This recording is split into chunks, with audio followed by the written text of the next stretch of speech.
So I've got a scenario right now where working with some clients that are out of town, moving here to Wichita. Luckily, they have lived here before, so they know the area. They're able to give me a lot of parameters, criteria, location, price range of where they want it to be.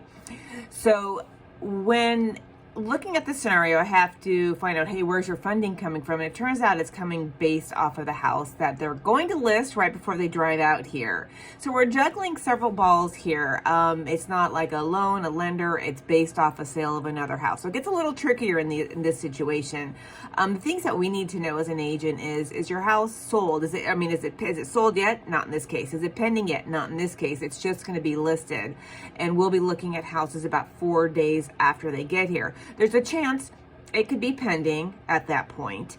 So one thing we have to know as an agent is we need to talk to that agent out there. Is it priced correctly? What is the condition of it? Because we are going to be asked, if we put an offer in on a house here, we are going to be asked all these questions because the financing is based off of that house since it's cash.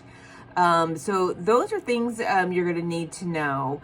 And we write it differently. If it's pending, we write the contract like subject to the successful close of the house. If it's not pending, we write subject to the successful close, sale and close of that particular house. And then we need to do a contingency addendum form.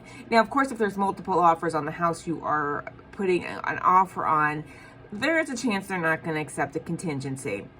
But those are lots of variables to juggle when you are basing the sale, the cash that you're putting toward a new house off of another house. So your agent needs to know a lot of the variables and be in touch with that other agent here, because the agent you're putting an offer in is going to ask all these questions, because they're going to want to be able to tell their seller, hey, well, do we think they're, if we're going to accept this contingency, do we think their house is going to be under contract fairly soon? Because they want it to be. They don't want to take it off the market if they think, oh, if that house is priced incorrectly, then it's going to take us longer to sell our house.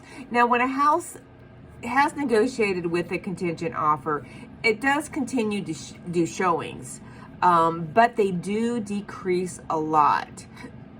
So an agent advising a seller, in this case, like if I had put an offer on it, I know this might be a little confusing, does have to kind of let their seller know, well, here's the things you're going to need to look out. So definitely the sellers will need to know, if you're putting in a contingency, that the house does have to have a successful sale and close of it wherever it's at. So hopefully you find that helpful. If you have any questions, give me a holler. Karen Wright, your local Wichita real estate agent.